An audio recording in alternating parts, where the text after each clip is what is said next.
Did you know about the most humiliating radio transmission ever recorded during the Vietnam War? Back in March 1968, a veteran US Green Beret Captain stood at Nui Dat mocking his own allies. He witnessed Australian SAS teams using hacksaws on their own rifles, actually cutting down high-precision barrels inside a dusty workshop. To the Americans obsessed with high-tech firepower, this seemed like pure madness. The captain joked to his squad, "Check out those fools, they'll be gone in 7 days." He couldn't have been more mistaken, because 6 hours later, the laughter stopped. That captain was trapped in a jungle trap, surrounded by enemy forces and desperate for backup. The only ones responding were those fools with the mutilated weapons. Their intervention didn't just rescue him, it shamed the entire US tactical philosophy. The Pentagon was actually forced to overhaul its training guides. To see why, we must return to that garage on March 14, 1968, as a US intel officer arrived at the Aussie camp. He was instantly repulsed by a thick, aggressive stench of decay and stagnant filth, a level of human grime his mind couldn't even process. Despite 18 months in country witnessing hospitals and ruins, nothing prepared him for the odour coming off the Australians getting ready for their mission. Initially, he assumed it was a supply breakdown or a total collapse of discipline. He couldn't imagine a professional force choosing to be this filthy, so he offered the nearest lieutenant some basic soap and toiletries. The Australian's sharp reply would haunt the American for years. That stench wasn't a mistake, it was a tactical choice. It was why Australians survived while Americans were shipped back in metal caskets. Stunned, the American officer demanded to know why. The explanation he got would dismantle his entire understanding of the conflict. He'd been there a year and a half, but the smell was just the beginning. The modified guns were even stranger, and their boots were baffling, leading up to the most embarrassing radio call in US Special Ops history 6 days later. The numbers revealed a truth the Pentagon tried to hide. Australian SAS units had a staggering 500-to-1 kill ratio in Phuoc Tuy province. In contrast, nearby US units performing the same task averaged only 1 to 12. This wasn't a small gap, it was a total disaster. It proved one side had mastered the jungle while the other was failing, and the Australian secret started with their scent. Every US soldier was issued soap, deodorant and shaving cream, as the army believed hygiene was the key to discipline and high spirits. The belief that a clean soldier is a professional one had been the backbone of US military logic since World War I. However, the Viet Cong used this against them. Prisoners of war repeatedly admitted they could literally smell an American patrol coming. Did you know that from over 500 metres, American hygiene products screamed "foreigner in the jungle"? Deodorant, for instance, left scent trails that lingered for hours in the humid air. Even insect repellent had compounds detectable from afar, and those distinctive sweet Virginia tobacco American cigarettes, they broadcasted patrol locations to enemy scouts up to a kilometre away. But the Australians, they became masters of stealth, erasing every single marker. For 2 weeks before any mission, SAS troopers completely ceased using soap. They ditched deodorant, shaving cream and even commercial toothpaste. They swapped American cigarettes for local tobacco or simply quit. Their diet shifted to indigenous foods, including fermented fish sauce, which subtly altered their body chemistry. By insertion day, they were indistinguishable, smelling precisely like the jungle, rot, mud and decaying vegetation. The tactical outcomes, documented in classified reports, they utterly baffled American commanders. Imagine this: Viet Cong patrols regularly walked within 2 metres of hidden Australian positions, sensing nothing amiss. In a confirmed November 1967 incident, an enemy fighter even stepped directly onto an Australian trooper's boot. He glanced down, saw only jungle debris and kept moving. The Australian trooper, he remained absolutely motionless, showed no reaction and didn't even visibly breathe. The enemy soldier never realised his foot had landed on a human who could have instantly ended his life. Yet this smell doctrine was just the initial layer of the Australians' unique methodology. And their weapon modifications, they proved just as unsettling to American ordnance specialists. An American intelligence officer quickly spotted something peculiar about the Australian rifles. Upon closer inspection, the barrels seemed too short, the proportions all wrong. He then discovered someone had used a hacksaw on a precision military weapon, removing about 15 centimetres from its barrel. This wasn't battle damage, it was a deliberate modification executed right in the Australian armoury. Their standard service rifle was the L1A1 self-loader, a variant of the legendary FN FAL. It was renowned as one of the finest battle rifles ever made, accurate up to 400 metres, reliable in harsh conditions and respected globally. American ordnance officers saw it as comparable to their M14. But the Australians, it seemed, were systematically destroying it. They chopped the barrel short, removed flash suppressors, and welded on crude forward grips fashioned from scrap metal or carved hardwood. The resulting weapon looked like something a desperate partisan might cobble together in an occupied territory, not standard issue for elite special operations soldiers. American weapons specialists who saw these changes were utterly appalled. They believed the Australians had ruined the ballistics, slashing effective range by at least 60%. They had created a weapon that was loud, inaccurate, and utterly unprofessional. Yet the Australians called it the bitch, and it was perfectly engineered for its actual combat zone, the Vietnamese jungle. Average visibility there was a mere 10 to 15 metres, not 100 or 400. A rifle accurate at 400 metres was utterly pointless when you couldn't see beyond 15. Even worse, a full-length barrel constantly snagged on vines, bamboo, and dense undergrowth. Each snag meant stopping, untangling the weapon, then resuming movement. Every stop generated noise, and every noise risked detection. The bitch, however, glided through vegetation like a snake. Its shortened barrel completely eliminated snags. The sacrifice of long-range accuracy, entirely irrelevant. Its 7.62mm round delivered unmatched stopping power, something the American 5.56mm M16 couldn't replicate, precisely because long range didn't exist. The M16 fired a smaller, faster round, optimised for extended range accuracy in the jungle. Did you know that at 15 metres this weapon often wounded instead of killing? The bullets sliced through flesh so fast that enemies would keep charging for moments, unaware they were already dead. Up close, the 7.62 round from the bitch didn't just injure, it obliterated. It was powerful enough to tear right through the thick bamboo the Viet Cong used as shields. In tight spaces, one shot was all it took. American officers filed scathing reports regarding these Australian weapon mods, yet the mystery only deepened. While those reports suggested adopting Australian tactics, they were simply ignored. But it wasn't just the guns. The footwear left American observers even more baffled. Imagine the shock. Australian troops prepping for patrol in sandals instead of boots. They were wearing soles cut from old car tyres with inner tube straps. The Americans knew exactly what they were looking at: Ho Chi Minh sandals, the standard gear of the Viet Cong, mass-produced in the north and along jungle trails. Why would Aussies wear the enemy's shoes? The secret reveals a level of tactical genius that American military doctrine simply couldn't imagine. Tracking was the Viet Cong's primary way to hunt patrols, and every standard military boot left a unique signature in the dirt. American jungle boots had specific tread patterns that any scout could spot. If a Viet Cong tracker saw those prints, he knew his target instantly. He could guess their numbers, their path, and how long ago they passed. By switching to captured Ho Chi Minh sandals, the Australians erased that trail. Australian tracks became identical to those of the Viet Cong. Any tracker finding these prints would think he was following his own people. No alarms would be raised and no ambushes called. A scout might even walk straight into an Australian unit expecting to find his comrades. The irony? This was just one trick. They also marched through streams whenever they could, leaving no footprint behind at all. They avoided soft dirt, stepping only on rocks and roots. When mud was unavoidable, the man at the rear would sweep away their tracks with branches. Sure, these methods made moving slow and difficult, but it turned Australian patrols into literal ghosts that were impossible to hunt. The Viet Cong had tracked the French for years and could follow Americans at will, yet they couldn't find the Australians. The hunters had lost their prey, but the American observer noticed something even more baffling about the Australian mindset. It was how they spoke about the enemy. While Americans used terms like Charlie or Gooks, the Aussies had a completely different approach.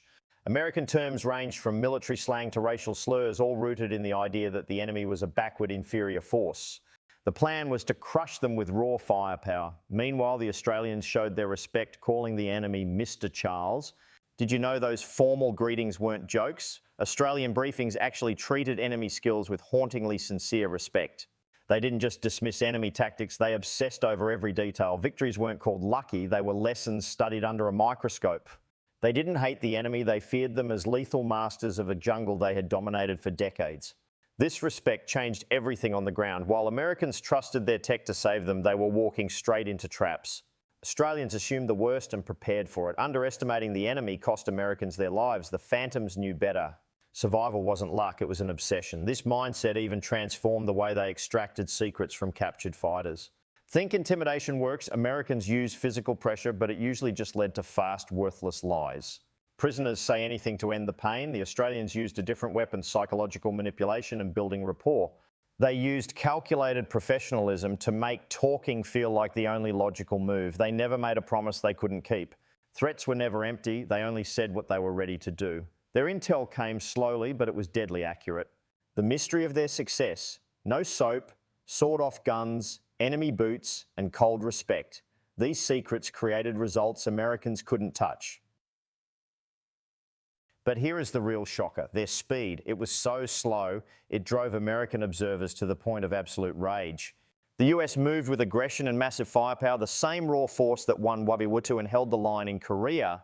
It made them a global superpower. When US Special Ops scouted Vietnam, they covered 2 to 3 kilometres every single day. That was seen as cautious speed, but the Australian SAS, they moved at a soul-crushing 100 to 200 metres per hour. An American officer thought it was a joke. At that pace, it takes an entire day just to cover 1 solitary kilometre. A tiny 5-kilometre trek would take a whole week. To the Americans, this wasn't just slow, it was complete madness. The Australians decided to show them in just 30 minutes. What that American saw shattered everything he knew about war. 4 men stepped into the brush near Nui Dat. The lead man placed his foot with the precision of a surgeon, avoiding any sound. Then the entire unit simply vanished into total stillness. Not just slow movement, absolute, terrifyingly perfect zero movement. Did you know they stood paralysed for 4 full minutes? In that time, the American observer saw them scan the area using only their eyes, keeping their heads perfectly still. He noticed their nostrils flaring slightly to catch scents like a predator tracking its kill. Their fingers twitched almost imperceptibly on their triggers, ready to strike while looking totally frozen. He saw them process every jungle noise with a predatory focus. After those 4 minutes passed, they took a single step, froze again, and waited in total silence for 4 more. It took half an hour for the patrol to move just 50 metres. Even though the American was only 15 metres away, he heard nothing, not a single leaf rustle or footstep. 4 soldiers had just crossed 50 metres of thick brush in absolute silence. Their tactical approach was both ruthless and undeniable. US patrols usually covered 2 kilometres daily, making noise heard from miles away. Broken branches and vibrating roots acted as a loud signature of their presence. Viet Cong scouts were experts at spotting these specific signs. Just 1 snapped twig was enough to blow the cover of an entire mission. But at a pace of 100 metres per hour, that signature vanishes. The jungle's natural soundtrack stays intact. Birds keep chirping and monkeys continue their calls without interruption. To the enemy, Australian-controlled zones sounded completely routine. There was zero evidence to report and nothing for them to ambush. This crawl didn't just hide them, it turned Australians into the ultimate predators. By moving so slowly, they spotted the enemy long before they were ever seen. Viet Cong patrols moving normally made the exact noises Australians were trained to hunt. A team that spent hours listening could hear an enemy coming from a massive distance. The hunters were being hunted without even realising it. This is why their kill ratios were so high. It wasn't about better aim, they were simply ghosts. They attacked from unexpected angles and vanished before anyone could fire back. An American intel officer spent 3 days at Nui Dat recording these secrets.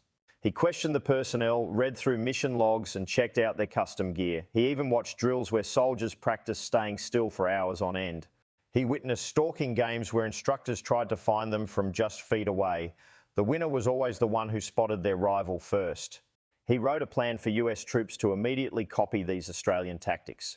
His files covered everything from hiding scents to silent movement and gear tweaks. Instead, his report was archived and forgotten. The Pentagon didn't want to hear that American strategies were falling short. However, the jungle was ready to provide a lesson that couldn't be ignored. Less than a week later, US doctrine failed so badly that the proof became undeniable. The 173rd Airborne Brigade stood as one of the most elite US units in the war. These Sky Soldiers were famous for their bravery and aggressive combat history. When intel spotted enemy movement in Long Khan, the 173rd got the call. A company of 118 elite paratroopers led by a veteran West Point captain headed out. Ever wonder how a Bronze Star recipient and his battle-hardened troops could miss what was right in front of them? These were elite veterans, not rookies. They looked the part, decked out in cutting-edge US gear and pristine standard-issue uniforms. Their hygiene followed every regulation in the book. They had the scent, the movement and the firepower of Americans, but an independent Australian SAS squad was nearby, playing by different rules. Picture 4 men led by a sergeant on his 3rd tour who had been ghosting through the thick jungle for 6 days straight. Did you know their secret to invisibility? They wore enemy sandals, carried sawed-off rifles and hadn't used a drop of soap in 17 days. Both units were aware of each other, yet they never spoke. American and Australian missions were running on 2 completely separate tracks. That American captain? He didn't ask for help because he didn't think he needed it. He was sticking strictly to the US playbook. But here's the kicker. Those dirty Australians had already found the target. After 4 days of stalking, they were staring right at a Viet Cong HQ. For 31 hours, they sat motionless in the brush, documenting every detail of over 200 enemy fighters and their hidden defences. They watched high-ranking commanders visit and timed everything from meal breaks to guard shifts. They were ghosts among the enemy. All this intel was beamed back through Australian lines, but the message got buried, delayed, or just ignored by the higher-ups. Unknowingly, the clean-shaven American company was marching into a trap, outnumbered 10-1 by a hidden force they couldn't see. The irony? The Viet Cong heard them coming from 300 metres away. The enemy commander had half an hour to set his deadly stage. At 11:47 hours, the trap snapped shut in a perfect L-shaped kill zone as rockets and machine guns erupted from two sides at once. The Viet Cong had been studying US tactics for years. They knew exactly where the American helicopters would try to land. They predicted every path and timed the artillery response perfectly. In just 20 seconds, 23 Americans were hit. The captain only lived because he wasn't at the front of the line. He immediately triggered the standard response he'd been taught. He ordered fire on enemy muzzle flashes, radioed for big guns, and scrambled to get his survivors into a defensive circle. He did everything by the book. The shells started falling in 8 minutes and the gunships were overhead within 15. But despite the massive display of American power, nothing hit home. The Viet Cong were safely tucked into bunkers they'd spent weeks hiding. Did you know these adversaries had mastered the art of survival against American artillery for years? When the bombardments began, they simply hunkered down in specially constructed holes, impervious to all but direct hits. And when gunships roared overhead, they vanished, utilising the dense jungle canopy as their cloak and moving unseen through a network of covered trenches. The Americans, utterly blind, couldn't spot a single foe.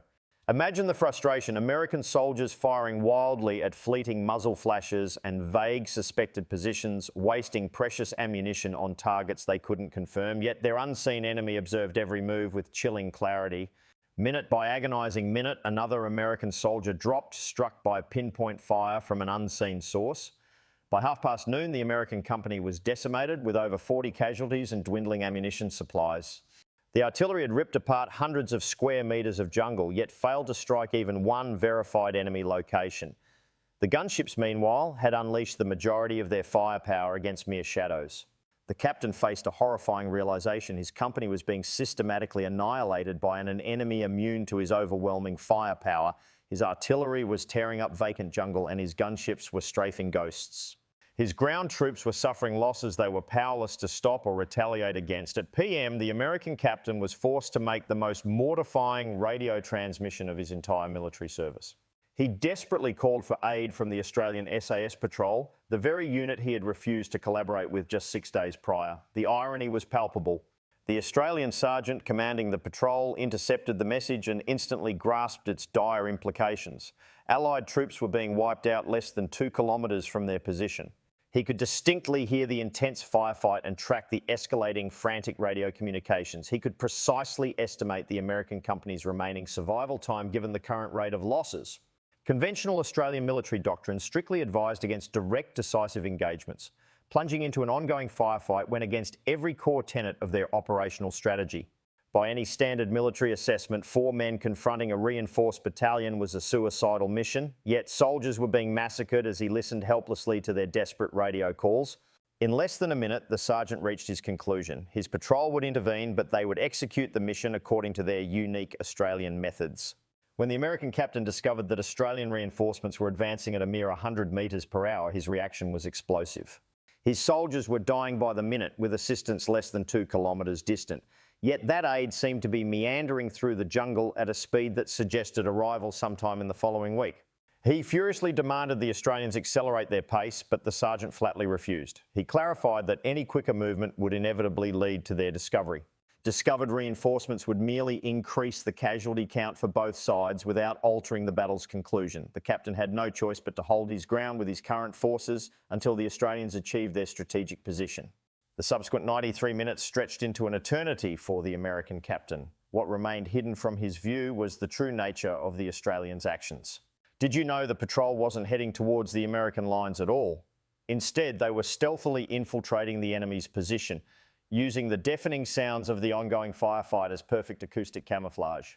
Employing rigorous scent discipline to evade discovery, 4 Australian soldiers were penetrating deep into the Viet Cong's rear area. This manoeuvre required an unparalleled command of every single skill honed by Australian training. Did you know they slipped right past enemy units who were fixated on the Americans? They ghosted through a massive engagement, leaving zero trace of their passing. They achieved total silence in dense brush where noise was inevitable. Remarkably, a Viet Cong fighter once stepped within arm's length of the sergeant. The Australian stayed dead still while the soldier prepped his gear and moved back to his post. The enemy was a single trigger pull from a grave he never saw coming. At 14:27, this patrol reached a spot deemed impossible by American planners. They were inside the perimeter, just 35 metres from the command hub. Over 200 fighters surrounded them, yet none suspected a thing. That's when the sergeant started radioing in precision artillery strikes. Forget the broad, useless fire from earlier. These were pinpoint coordinates. Every target was marked down to the exact metre. He had a front row seat to the enemy command, directing the chaos. He spotted the specific machine guns tearing the Americans apart. Ammo depots, reinforcement trails and escape paths were all in his sights. The first accurate shell hit the Viet Cong command post directly.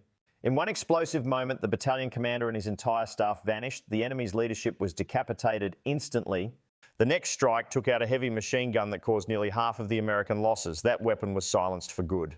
A third strike cut off the main exit. Fleeing fighters ran straight into killing zones as if the artillery knew their every move. The fourth shell detonated a hidden ammo dump. Secondary blasts rocked the area for several minutes afterward. In just 18 minutes, the tide turned. The force that was crushing an American company was now being methodically erased. Hidden positions were struck with eerie accuracy. Every possible escape route was locked down before anyone could flee. With their leaders gone, the surviving Viet Cong panicked. They retreated in total disarray, abandoning their wounded and their gear. The American company, once facing total destruction, finally pulled back. Out of 118 men, 34 were dead and 51 were wounded. The enemy lost at least 87 men. Meanwhile, the Australian team that had infiltrated their lines and called the shots suffered 0 casualties. The reports were buried deep, not for safety, but to save face. 4 Australians using low-tech methods did what 118 elite paratroopers couldn't. They didn't just save lives, they proved American tactics were failing while theirs worked. The Pentagon hated it, but the proof was undeniable. The ultimate confirmation of their phantom status came from the enemy's own words. These secrets surfaced in captured 1968 documents. Did you know the Viet Cong used 2 completely different playbooks for Americans versus Australians? For the US troops, the manual focused on their predictable and exposed nature. American squads relied on helicopters, sending loud acoustic warnings for miles. Their patrol speed was so steady, it left behind easy-to-follow paths. The mystery of their scent meant soldiers were smelled 500 metres away. Their doctrine of calling in massive fire support created a pattern that was easy to exploit. This gave ambushers time to vanish before any retaliation hit. The secret strategy for Americans? Strike hard in a carefully chosen death trap. Kill as many as possible in the first 30 seconds, slip away through pre-planned exits before the big guns fire, then reset for the next hit. But for the Australians, the rules were flipped. The VC admitted these soldiers were nearly impossible to find in the thick brush. They had no scent because they banned soap and chemicals. They had no sound because they moved with such agonising slowness. Visual tracking was a lost cause due to their elite counter-tracking skills. Their movement was a total enigma, never following a set path. Their patience was legendary, far outlasting any other Western army. The official VC recommendation for dealing with them: stay away. Don't attack unless you have to. Don't even try an ambush because the Aussies would likely spot the trap before it even sprung. Forget about chasing them. Their counter-tracking made pursuit a suicide mission. If a fight started, the goal was to run as fast as possible. Retreat to zones where these patrols didn't exist. The secret files used a haunting title for Australians used for no one else. Rung, translated as phantoms of the jungle. These jungle ghosts carried a supernatural reputation that went beyond simple respect. The Viet Cong weren't just careful, they were genuinely terrified in a way they never were when facing American forces.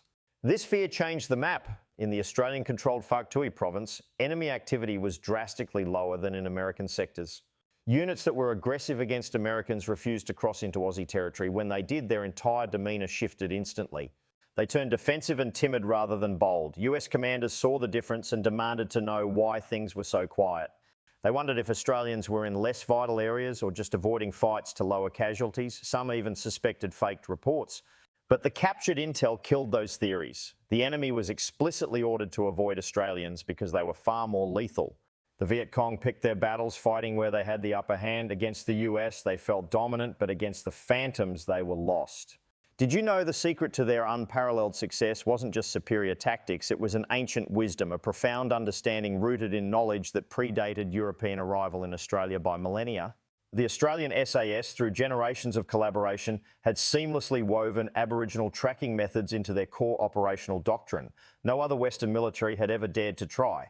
For over 40,000 years, Aboriginal Australians mastered survival in the harshest wilderness. Their accumulated expertise in concealment, tracking, patient hunting and environmental awareness formed the longest, unbroken tradition of such skills found anywhere on Earth. This wasn't some mystical or spiritual belief, it was intensely practical, hard-won expertise.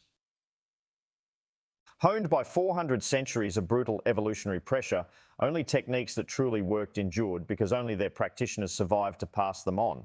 Failed methods simply eliminated their users before any knowledge could be shared. The outcome, a body of wilderness wisdom utterly beyond replication by any modern training program. From a single footprint, Aboriginal trackers could discern not only direction and approximate weight, but also if someone carried a load, was injured, how recently they passed, and even their state of alertness. They read broken vegetation as easily as others read books. They could detect a presence by its absence, noticing the sudden unnatural silence of birds or insects. These subtle cues signalled human intrusion with uncanny precision. The Australian SAS meticulously integrated these specific traditional elements into their own operational methodology. They embraced the philosophy of becoming one with the environment, not merely traversing it. They mastered the art of reading every landscape feature for vital intelligence on recent activity. Absolute stillness became their shield, allowing observation without detection. Their patience was legendary, sustaining intense focus for hours, completely devoid of restlessness. But here's the twist. American military culture possessed no such foundational wisdom. Their doctrine championed action, speed, and technology as the means to conquer the environment. The notion that patience could outmaneuver aggression or stillness could defeat movement was utterly alien. Adaptation triumphing over brute force contradicted institutions built on entirely different assumptions. This profound cultural chasm led to tactical disparities measurable in casualties yet inexplicable by mere statistics alone. American patrols, valuing speed and action, moved swiftly. Australian patrols, however, moved deliberately slowly, their training having proven that speed was often a death sentence. Americans meticulously maintained hygiene, equating cleanliness with professionalism. But the Phantoms? They abandoned hygiene, knowing their training proved cleanliness was a detectable deadly liability. Americans deployed standard equipment adhering strictly to doctrine. The Australians? They radically modified everything because for them, survival trumped every specification. The true tragedy? These invaluable lessons were readily available. The Australians openly shared their hard-won insights with their American counterparts. Some individual Americans recognised the immense value in Australian methods, even advocating for their adoption. The evidence was overwhelming, accessible to anyone willing to truly look. Yet institutions rarely change simply because evidence demands it. They change only when the cost of inaction becomes unbearable. For the American military in Vietnam, that cost was tragically spread across thousands of individual casualties, never consolidating into a single catastrophic event that might have forced immediate life-saving reform. Did you know every ambush was treated as a fluke? Command ignored the systematic patterns in the data to keep the war going. American squads moved like loud targets, their sense giving them away every time. The High Command chose raw firepower over stealth, ignoring a darker truth hidden in the body counts. Survival had a price, and for the Australians, it was paid in a psychological currency the jungle demanded. Creeping at just 100 metres an hour for weeks, these men were permanently altered by constant, grueling hypervigilance. To stay invisible, they didn't just hide, they suppressed every human instinct until their minds were forever changed. Veterans say they became animals, shedding human thoughts and memories to survive the silent green hell. Normal human plans and anxieties create a noise that killers can track unless you learn to shut it off. The Australians mastered a state of pure awareness, existing for days without a single internal thought or distraction. By reacting without thinking, they achieved a level of invisibility that camo gear alone could never provide. An enemy scout could stare straight at them and see nothing because the Aussies emitted zero behavioural signals. The mystery? This ghost state couldn't be switched off, leaving veterans trapped in a permanent silent alert.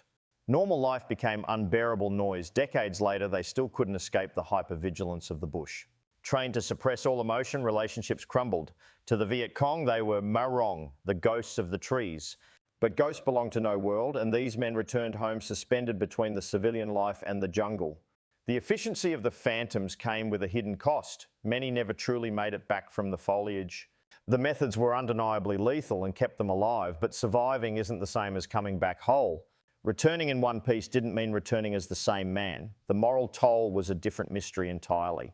In the brush, there are no neat legal rules. Ambushes were over in seconds with terrifying silent precision. Surrender wasn't an option. The goal was total elimination before the enemy even knew a ghost was there. Did you know the jungle forced a brand of combat that the Geneva Conventions never saw coming? These grey zone tactics pushed the boundaries of traditional military rules. Was it psychological warfare or pure terror? They displayed enemy bodies in gruesome ways, specifically designed to shatter the spirit of those who survived.